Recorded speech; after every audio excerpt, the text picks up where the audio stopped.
ito na po, pumalag na po si Vice President Inday Sara Duterte taban sa pagsisingle out laban sa kanya. Ayon po kay Vice President Inday Sara, accountability at transparency dapat para sa lahat.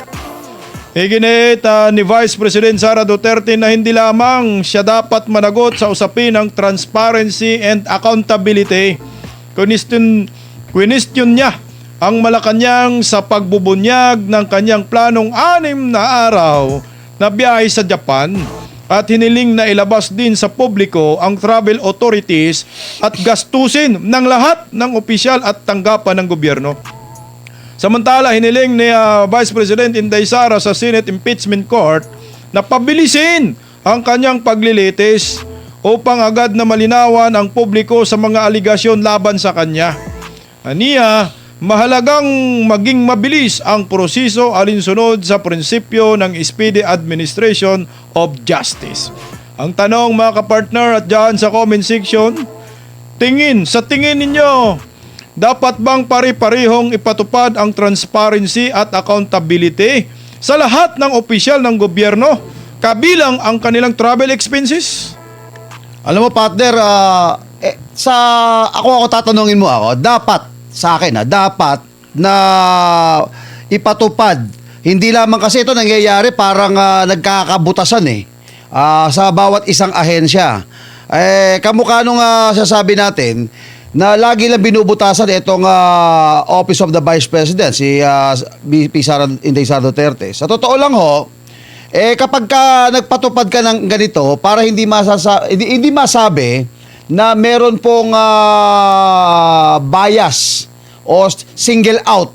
At ito lang ang tinitid. Dapat lahat po ng ahensya ng gobyerno, kabilang na din po dito ang opisina po ng opisina ng presidente, ideklara nyo rin po kung magkano ang ginastos at saan napunta at saan pumunta itong ating Pangulo. At lahat ng sangay ng gobyerno, mga minamahal ko pong nakikinig kayo mga partners. Ngayon, ito ba ay papasok ko saan ito? Dapat hindi naman dapat ito pinakikiusapan pa. Dapat po ito mga ka-partners ay kusa na nilang ginagawa dahil ang perang ginagamit po nila ay hindi naman pera ng personal na pera nila. Liban lang kung personal pera, okay lang kahit hindi mo deklara Pero kung ginagamit mo ang pera ng kaban ng bayan, karapatan po ng bawat Pilipino na malaman po nila kung saan nyo po dinala, magkano ginastos. At dito pumapasok yung pong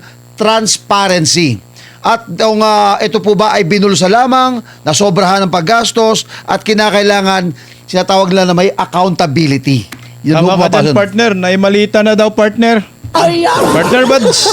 Alam nyo, para magkaroon lang tayo ng ideya, tinignan ko magkano ba yung budget ni BBM noong 2027 at itong parating sa travel lang, partner. 1.014 billion noong 2026. Billion Billion. Yung pinupunan nyo kay BP Sara, personal pa niyang pera yon. Ang ginastusan lang natin yung security, 7 million lang, partner. Kinukumpara nyo na naman yung milyon sa bilyon. Wala kayong sinasabi sa mga bilyon at trilyon. Pag milyon, nakatutok lahat ng mata nyo. Panahon na kasi ginawa nila yan sa impeachment kay BP Sara Hindi pumapalag si BP Sara, hindi niya sinasabi, silipin din yung impeachment na yung confidential pandang iba. Ngayon, hindi na papayag yung mga Duterte, nasilip kayo ng silip. Silipin rin natin lahat. Magkano yung budget na ginastos ni BBM per travel? Ilagay ninyo. Magkano yung pang-hotel para makita namin? Magkano yung kinain? Partner, ganun na ang labanan Pati kinain ng mga aso, partner. Correct. May mga dalang aso yung iba partner. May mga literal na aso talaga, partner, ha? Para ikumpara po natin literal. kay Tatay Digong, yung huling budget niya po, nung huling taon niya, 315 million lang, partner. Triple ng budget ni BBM kada taon. Si PBBM, partner, naikot na yata yung lahat ng kontinente. Ilang kontinente tayo, partner? 7. Gusto niyang waluhin, partner. Patay tayo dyan.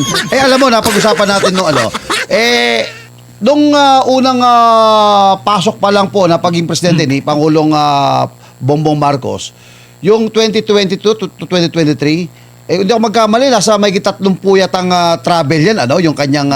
Grabe nga. Inikot nga lahat. inikot partner. niya eh. Yun ho ba Pinuna ba? may nagpuna? Hindi kahit hindi puna yung partner, dapat magdeklara sila eh. Ano, yung punto ron, dapat magdeklara sila na kahit hindi inahanap dahil government official sila para yung trust rating unin nyo at yung tinatawag ho na transparency ay makita ng taong bayan, dapat nagkukusa kayo. Ngayon, ang galing-galing yung pumuna. Pero yung mismo ho mga opisina po ng nasasakupan nyo, hindi nyo po nakikita.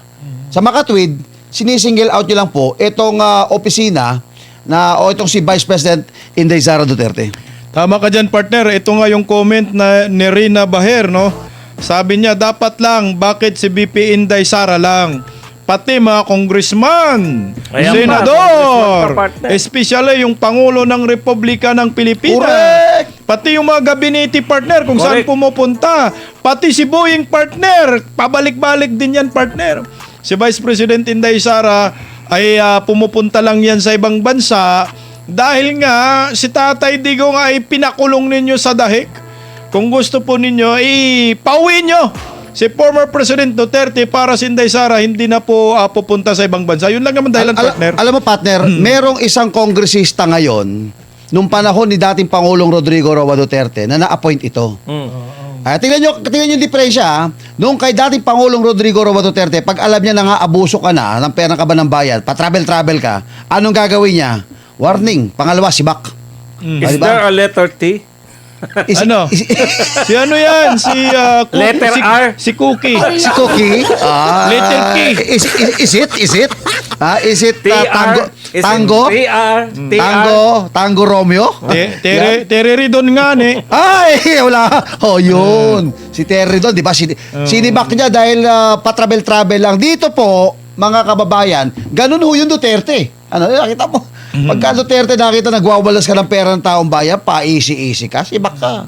Dito ngayon, mga kababayan, kay Bongbong Marcos, ang dami niyang travel pero walang sumisita. Dapat hingi na tayo ng return on investment no kay Pangulong Bongbong Marcos. Wala partner, walang return of investment. Wala nang pumapasok. Ang katwiran po lagi po sinasabi, may uwi kami na pledge. May uwi kami pledge. Pangako lang po. Wala naman pong... Ikaw naman, partner Buds, partner Bisdak ang Pangulo ho nagsabi na nga ho ng pledge nangako na nga ho, gusto nyo to paran pa. Diyan, partner. Ito, kaugnay pa rin kay Vice President Inday Sara Duterte. Ito, tungkol sa impeachment.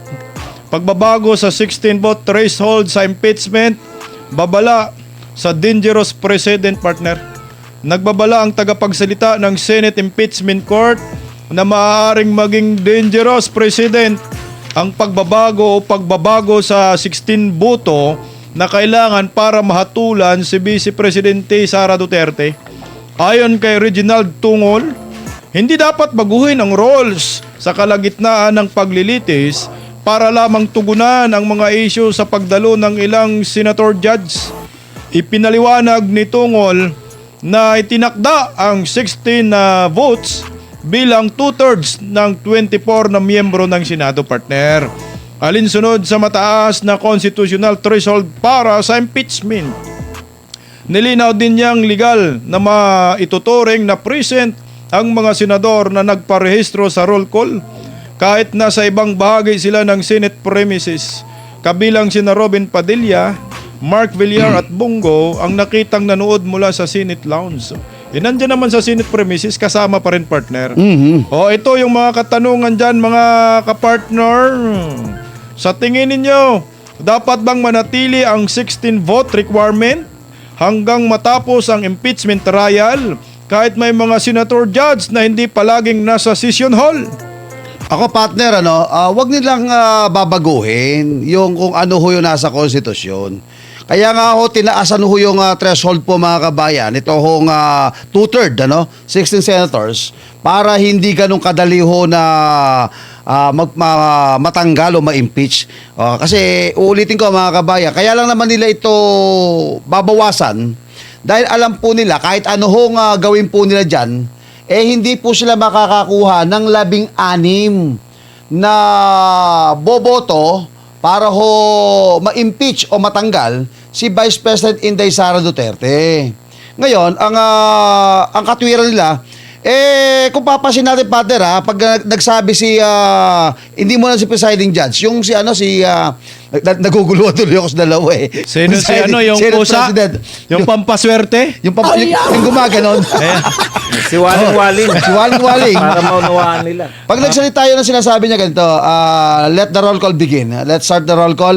Kumpleto naman yung mga senador Ibig mo sabihin, pati si Bato sinasabi? Binabanggit Tama, lahat binabanggit O, partner. diba? Ibig sabihin, pag binanggit ka, you are part of the Senate. Correct. At hindi sinasabi ng konstitusyon na pagka wala ka doon, dito sa Senado, Ay, hindi ka maliban na lang senador. yung ginagamit lang kasi yung 1939 yata, 1940 ko, di ba?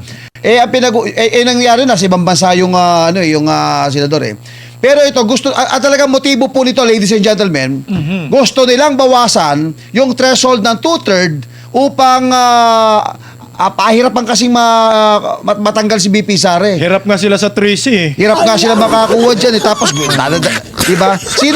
Sino ba itong mga gusto matanggal ito? Alam naman natin kung sino nasa likod dito, di ba? Kaya Loren Ligarda, umuwi ka. Nasa ibang bansa pa naman Sa bagay, 2027 pa naman matapos yan partner Partner Buds? Eto po, tinanong yung mga gumawa ng saligang batas. Bakit ba talagang dinipay ninyo 2/3? Parang pinahirapan talaga nila partner para hindi basta-basta yung mga impeachable officials ay basta-basta pagtripan ng kahit sino na impeach. Kumbaga, dapat mahirap ma-impeach, lalo na po yung President at Vice President. Binoto po yan ng milyon-milyong katao, tapos impeach nyo lang, ilan lang kayo? 300 congressman? Kayo-kayo lang magsasabwatan para matanggal yung presidente o vice president. Na binoto ng 32 Binoto milyon. ng milyon-milyon. Ang point po nila, iniisip na nila yan, pati yung impeachable offense partner, hindi simple itong mga to. Talagang mabibigat na, kumbaga, karumal-dumal ang ginawa ng isang presidente, vice-presidente, at iba pang impeachable official para siya masampahan ng kaso, partner. Kasi nga pinangangalagaan yung pagiging mataas na opisyal nila. Exactly, partner. Bakit ngayon, putya, ginagawa ang lahat. Ngayon lang tayo nakakita, habang impeachment ay gumagana, nasangkatutak yung judges na biglang may kaso. At sabay-sabay nagkaroon ng kaso Halos lahat. Lahat yan nagsimula ngayon 2026. Correct, oo. Wala pong kaso lahat sila noong 2025. 2023, 2024, Lahat, 2025, walang ngayon kaso. na po. Pagdating ng 2026, Nagkaroon lahat dahil sa impeachment. Kaya tama lang to na hindi dapat ibaba sa 24. Kahit na ano mangyari. At may precedents na po dyan yung Supreme Court na kahit si Vice President, naging Vice President po, naging Vice President si Gloria Macapagal. oo. Kahit 23 na lang yung senador, 16 pa rin 16 po pa rin ang yung kwenta. threshold partner. Kasi hindi po basta-basta, talagang gustong pahirapan Correct. para mailusot po kasi i-disenfranchise ninyo milyong Pilipino. Correct. Ibig sabihin, mas mahalaga ba yung pagsasampa ng mga congressman kaysa sa 32 million Filipinos? Sino po ang mas mahalaga, yung boto ng 32 o yung kagustuhan ng ilang daang congressman, partner? Always, ang pinapangalagaan ng konstitusyon, yung boto ng mamamayan. Kaya hindi po basta-basta mag-disenfranchise ng boto. Kaya po nila pinahirapan. Ngayon, gusto nyo padaliin. Ibig sabihin nila, pag pumayag sila dyan, partner, magbibigay sila ngayon, sasabihin nila, lahat ng may kaso, tatanggalin natin sa 24. Hindi po ubra yan.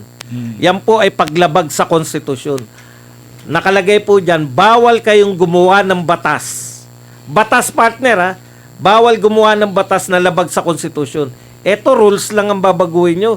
Labag sa konstitusyon, pwede. Hindi po pwede yan, partner. At dahil dyan, partner, dahil ko lang batiin ito at sabi ni Darlene Arbino, shout out Team Brothers Travelers Bisdak Pilipinas Badong Aratilis. Ayun Magandang hapon ho sa inyo Tsaka lahat. partner, no, nakatuwa ho itong spokesperson ng impeachment court partner na si Tungol, no. Bakit? Kasi sinilyuhan na po nila, kumbaga ito na yun. 16 ang pag-uusapan natin, 16 ang pagbabasihan. Kasi ang sabi nga ho niya, ito ay delikado pag ito ay binago natin yung threshold. So hindi po pwedeng habang sa kalagitnaan ng impeachment ay mabago yung threshold, partner. Kumbaga, sa part naman natin, safe na tayo dito, no? Kasi wala naman talaga silang numerong 16, partner? At idudugtong ko lang ito, partner, para ba sinasabi kanina ni, rejoin lang ako kay partner Buds. Kasi ang sabi niya, 32 million ang nasa likod nito, ini-impeach nila. Samantalang sila, ang katwiran man nila, kami yung representante ng taong bayan, di ba? Ng bawat isa. Hindi po. Bilang patunay po, meron po nga po kung isang congressman Isipin mo, partner, siya lang ang nagsasabi nito na, hoy, bawal ka dito sa CDO. Ba't ka nandito? Sinabi kong bawal ka dito Naalala niyo yun? Si Lord Sinsuan. Yung kinukunek ko lang ho doon, ibig sabihin ba ito, dahil congressman ka, nire-representa mo ang buong distrito noon, lahat ba ng buong distrito na yon ay sang-ayon sa'yo? Hindi ba? Kaya nga ho ito pinapakita po natin, mga kabayan, totoo sila sabi natin, hindi sila makakakuha ng 16. Kaya ho, destiny po ito ng ating pangalawang Pangulo na maging Pangulo ho sa 2028. Tama ka dyan, partner, kasi pag tiningnan nyo po, wala ho talagang numero na 16 na pwedeng makonvict si Vice President Inday Sara Duterte. Kasi hirap nga ho sila maaga yung liderato kay Senator Alan Peter Cayetano Nagmagic pa nga sila, partner Yung 12, naging 13. Ang 13, naging 12, partner. Ganon? Oo. Ganon? Yung una. Yung Sinabi Oo. nagkaroon ng quorum. Quorum, Sa 12. Kaya Pero, palitan si Senator Alan Peter Cayetano. at dahil daw hindi nagpapasession. Correct, Sabi ni Ika Cute, ang pagbawi ng salaysay ng isang pagtataksil ay isang pagtataksil sa bayan. Mamaya pag-usapan Pag-uusapan po natin yan. May dagdag pa ba kayo dito, partner? So far, wala na. Okay na ako dyan. Solve ka na. Solve. Kasi wala na tayong wala ka nang pag-alalahanin pa na baliin pa ng Senate Impeachment Court kasi nung una pa lang si Chis Escudero, partner, nanunumpa bilang isang presiding officer, sinabi na niya na 16 talaga ang threshold, partner. Vice President Inday Sara nanawagan na pabilisin ang impeachment trial. Nanawagan si Vice President Inday Sara Duterte na pabilisin ang pagdinig sa kanyang impeachment case upang hindi na ito patagalin. Ayon kay Duterte, ang matagal na proseso ay nag-iiwanan sa publiko ng mga tanong kung totoo ang mga aligasyon laban sa kanya. Sinabi ni VP Sara na pinapaubaya niya sa kanyang defense team at spokesperson ang pagharap sa mga paglilitis. Ginit din ni Vice Presidente, hindi kailangan ng kanyang personal na pagdalo kasi hinahanap niya banti, partner para mapabilis ang proceedings dahil sapat na ang kanyang mga abogado.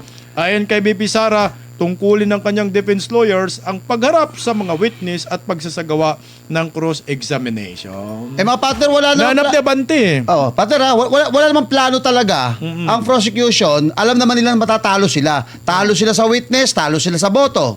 Alam naman nila na ang ginagawa lang po ito ay optics lang para sirain po ang vice presidente. Kaya kung papasin niyo yung mga ginagamit nila, si Kapunan, meron silang scam.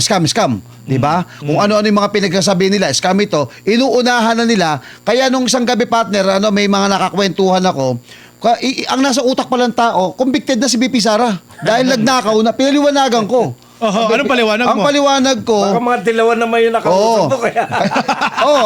sarado utak Kaya nung tiniwanagan ko, sabi ko, maging kami po ay hindi namin pwedeng husgahan ang bawat isa. Maliban lang po ang korte magsabi na ang taong ito ay talagang nagkasala at pinukpukan na. Doon pa lang po kayo makakapaghusga. Pero sabi ng media, sabi ni Kapunan, sabi ng mga abogado, ay ganito, na guilty to, scam, pinaniwalaan nyo. Huwag niyo paniniwalaan yun. Alam niyo bakit? Ito sabi ni Babalo. Bola lang yan. Kita niyo, binobola kayo ng prosecution. Bata ka.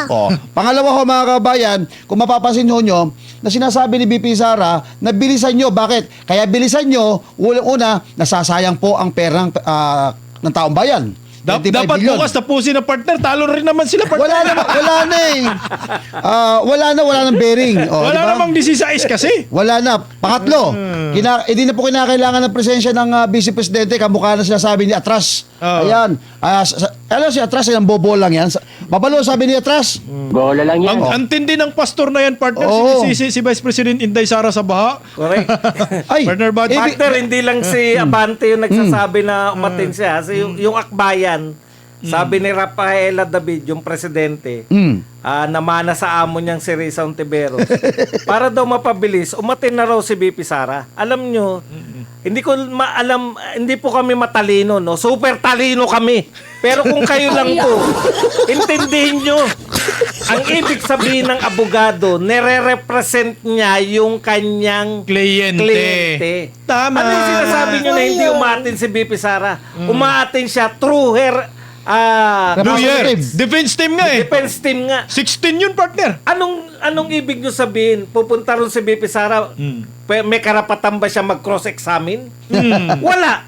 Correct. May karapatan ba siya siya yung magpaliwanag habang prosecution pa lang ngayon. Awat ka muna, Lorna. Awat ka muna, Luis. Oo. Ako muna magsasalita. Oo, Pwede to- niya ba sabihin yun? Awat mo na kayo mga aso. Oo.